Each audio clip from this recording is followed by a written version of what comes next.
مثل الذین ينفقون اموالهم فی سبیل اللہ صدق اللہ العظیم۔ محترم سامعین و ناظرین، اللہ سبحانہ و تعالی نے ارشاد فرمایا، ان لوگوں کی مثال جو اپنا مال اللہ کے راستے میں خرچ کرتے ہیں اس طرح ہے کہ جس طرح کہ ایک گندم کا دانہ زمیندار زمین میں کاشت کرتا ہے، اس سے 7 بالیاں نکلتی ہیں اور ہر بالی کے اوپر ایک سٹا لگتا ہے اور ہر سٹے میں 100 دانہ اگاتا ہے۔ اور یہاں پہ بات ختم نہیں کی، فرمایا واللہ یضاعف لمن یشاء بغیر حساب، دینے والے کی نیت پہ موقوف ہے، جتنا وہ عقیدت سے دے گا اگر اللہ چاہے تو اس سے بھی زیادہ بغیر حساب کے اللہ اسے عطا فرما دے۔ تو اس بات کو سمجھانے کے لیے میں ایک بخاری کی روایت آپ کے سامنے پیش کرتا ہوں، توجہ سے سماعت فرمانا۔ محترم سامعین، والدین کو بیٹیاں بڑی پیاری ہوتی ہیں۔ اگر کوئی والد غریب سے غریب بھی ہونا، اس کی بیٹی اس کے ہاں کوئی سوال لے کر آ جائے، کہے کہ بابا مجھے اتنے پیسوں کی ضرورت ہے، اگر وہ غریب بھی ہو وہ جتنا کر سکے ضرور اس کی ہیلپ کرے گا، اس کو گھر سے خالی نہیں اٹھائے گا،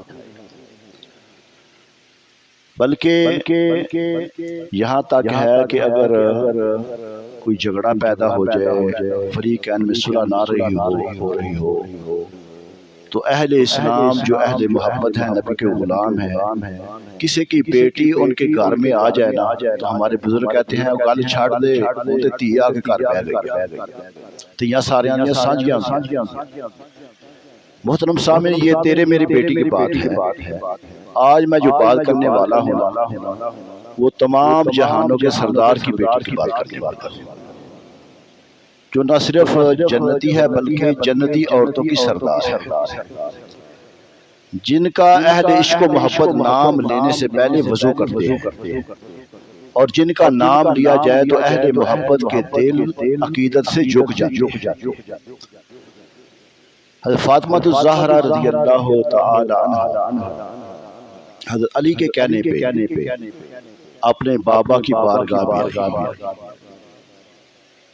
حضرت عائشہ صدیقہ فرماتی ہیں میں بھی بیٹھی ہوئی ہوں، سیدہ کائنات تشریف لائی، اپنے بابا سے ملاقات کی، بیٹھی باتیں ہو رہی ہیں تو تاجدار کائنات صلی اللہ علیہ وآلہ وسلم نے جیسے ہی اپنی بیٹی کے ہاتھ دیکھے تو ہاتھوں کے اوپر چھالے پڑے ہوئے۔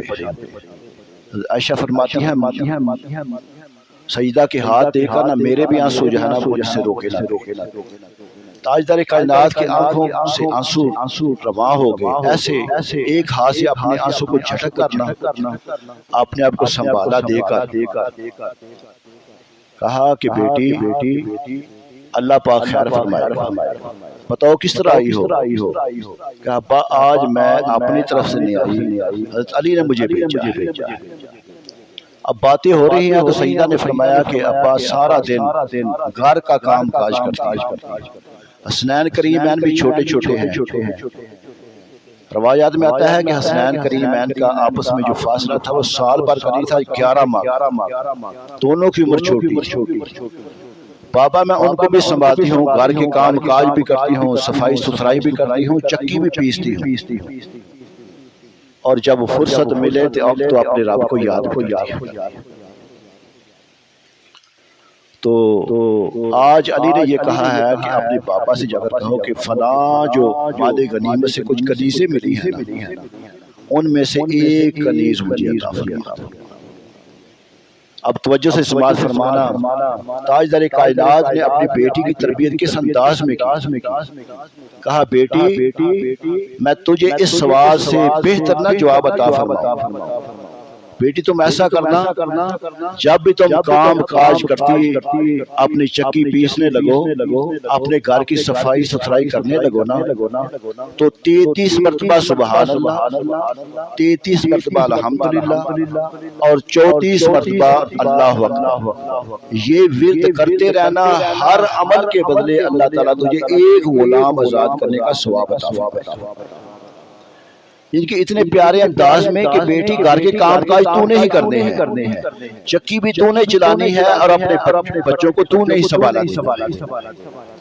پھر مسلمان بھائیو، آج اگر ہم والدین اپنی بچیوں کی اس طرح تربیت کریں نا تو کبھی بھی سسرال میں ان کے تعلقات خراب نہیں ہو سکتے۔ تاجدار کائنات صلی اللہ علیہ وآلہ وسلم نے اپنی لخت جگر کا اس پیارے انداز میں تربیت فرمائی۔ ایسے کم پرسی کے عالم میں پھر آپ گزارہ اوقات کر رہی ہے۔ علامہ سحوری رحمۃ اللہ تعالی فرماتے ہیں تو ایک مرتبہ سیدہ نے حضرت علی کو کہا کہ آپ اس طرح کریں، کوئی شکایت نہیں کی، جیسے بھی حالات ہیں گزارہ اوقات کر رہی ہیں۔ ہماری ایک عورتیں ہیں نا تو ان کو کوئی غربت کے دن آ جائے نا، چاہے جتنا خوشحالی کے دن ہوں، تو جب ان کو چیز نہ ملے تو پھر وہ کہتی ہیں کہ ہمارا جب سے ہم اس گھر میں آئی ہیں نا ہم نے تو فاقے ہی دیکھے۔ سیدہ کائنات اللہ کے جس انداز میں بھی اللہ پاک رکھ رہا ہے اللہ کا شکر ادا کر رہی ہے، اور مولا کائنات کی بارگاہ میں کہنے لگی کہ علی اس طرح کرو، مجھے نہ ایک چرخہ لا کر دو۔ آگے حضرت علی کیا جواب دے رہے ہیں؟ کہہ رہے ہیں کہ سیدہ سارا دن تم کام کاج کرتی، جب رات کو بچے سو جاتے ہیں تھوڑی سی فرصت ملتی ہے تم مسلح بچھا لیتی، تو تمہارے پاس کیسے ٹائم کو کیسے مینج کرو گی؟ سیدہ کائنات آپ نے فرمایا کہ میں مینج کر لوں، اب مجھے چرخہ لا کر حضرت علی نے چرخہ لا کر دیا۔ سیدہ حضرت علی فرماتی ہیں 7 دن تک جیسے ٹائم ملتا آپ اس وقت وہ چرخے کے ساتھ وہ سوت کاٹتی۔ 7 دن کے بعد وہ سارا جتنا بھی سوت کاٹا نا اس کی ایک گٹھی بنا کر نہ مجھے دیا، کہا کہ علی اس کو نہ جاؤ بازار میں لے جاؤ، اس کو فروخت کرو اور فروخت کر کے جتنی رقم بنی وہ لے گیا۔ حضرت علی فرماتے ہیں وہ میں سود بازار میں لے کر گیا، اس کو فروخت کیا، وہ 6 دینار کا فروخت کیا۔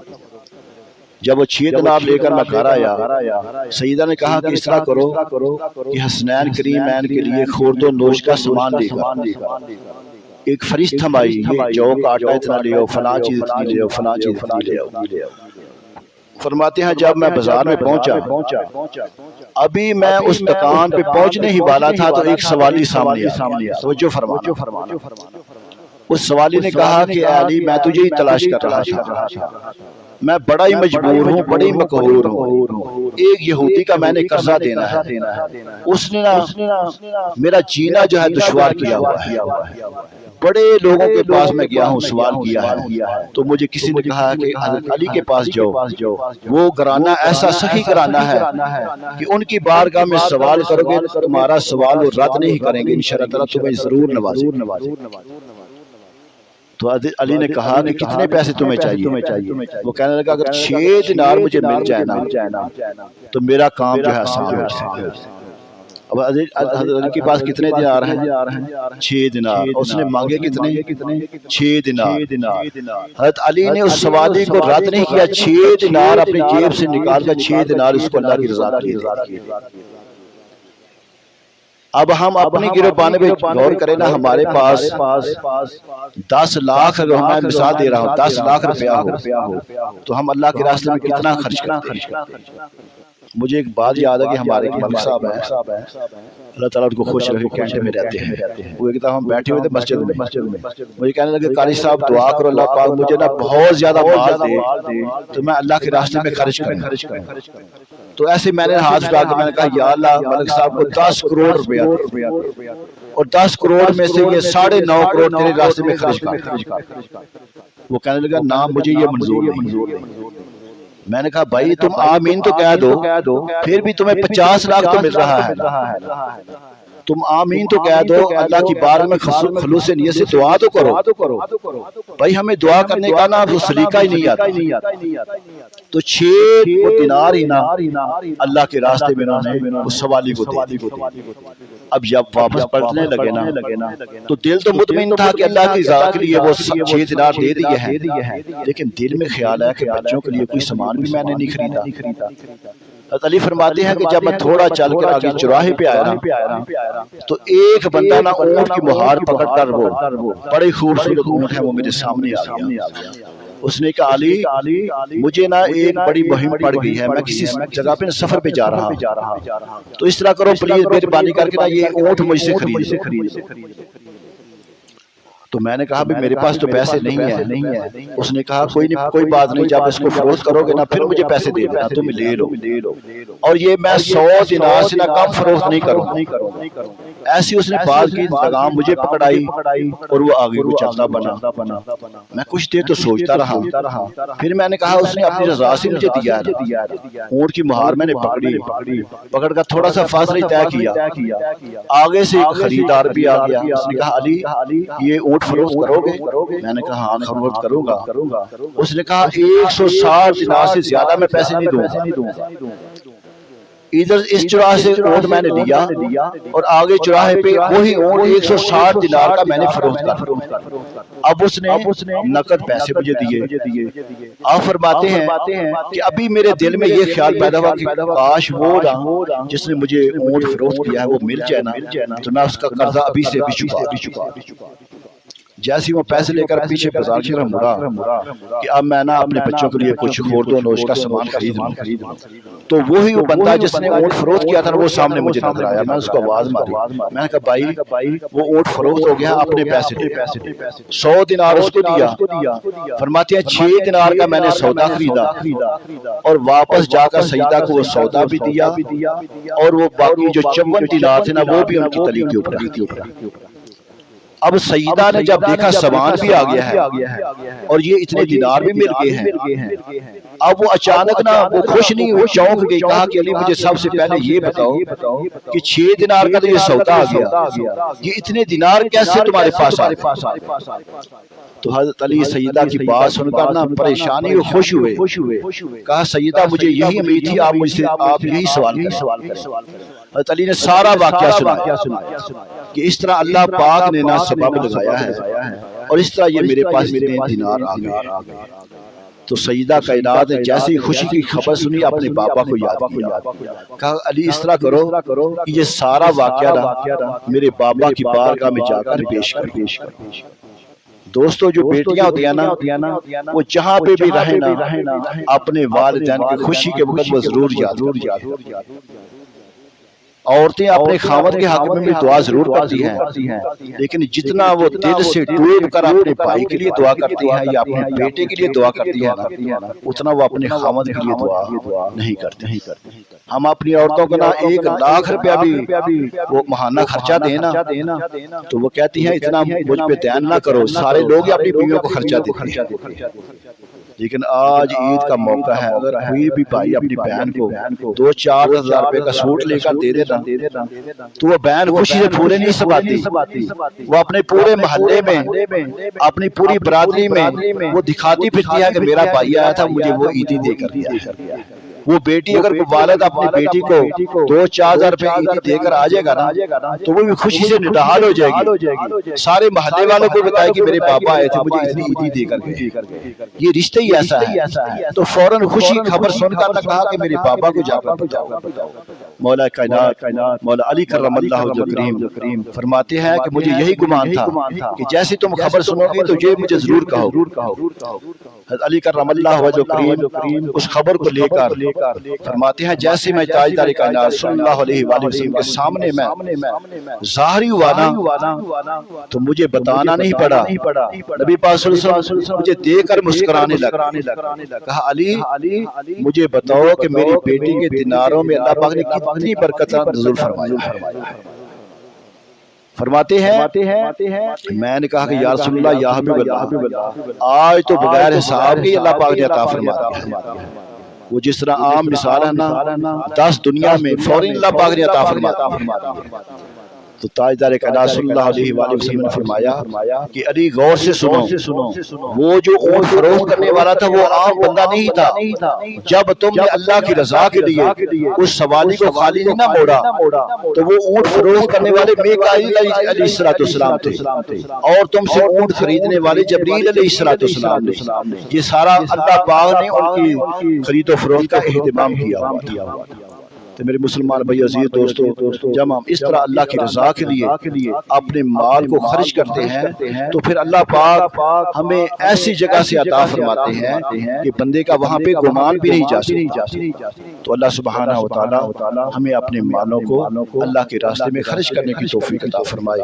تو آج کا موضوع میں نے اس لیے رکھا ہے چونکہ گندم جو ہے نا فصل پکنے والی ہے. ذمہ داروں کے لیے آج کے اس درس میں جو ہے نا یہ سبق ہے کہ ہمیشہ کے لیے اپنی روٹین بنا لیں. جو زمین کی پیداوار ہے نا اس کی زکوٰۃ اس میں اللہ کے راستے میں دینے کے لیے ہمارے لیے ضروری ہے عشر، زمین کا عشر، زمین کی پیداوار کا. اور یہ جو ہمارا علاقہ ہے نا جہاں پہ ہم کھیتی باڑی کرتے ہیں، یہ ہم اپنا نہروں کا پانی لگاتے ہیں، موٹروں کا پانی لگاتے ہیں، تو یہاں پہ 20واں حصہ پیداوار کا جو ہے نا عشر بنا. اگر 1 ایکڑ میں سے 40 من گندم ہونا تو اس میں 2 من عشر بنتا ہے. تو آپ بشک اپنے ہاتھوں سے غرباء میں تقسیم کریں. ایک مرتبہ ایسا کر کے دیکھیں، آپ اپنے ہمسائے، پڑوسی، رشتہ داروں میں دیکھیں کوئی ایسا مستحق ہے اس کو گندم دیں. وگرنہ جہاں پہ دین اسلام کے لیے طالب علم وہ دین اسلام سیکھ رہے ہیں ایسے مدارس کے ساتھ تعاون کریں. ایک مرتبہ اپنی زمین کی پیداوار کا پورا حصہ نکال کر دیکھیں، اللہ پاک آپ کو کتنا ذہنی سکون عطا فرمائے. اللہ پاک آپ کی اسی کمائی میں کتنی برکت کا نظر فرما دے. اللہ پاک ہمیں عمل کرنے کی توفیق عطا فرمائے. وآخر دعوانا الحمدللہ رب العالمین.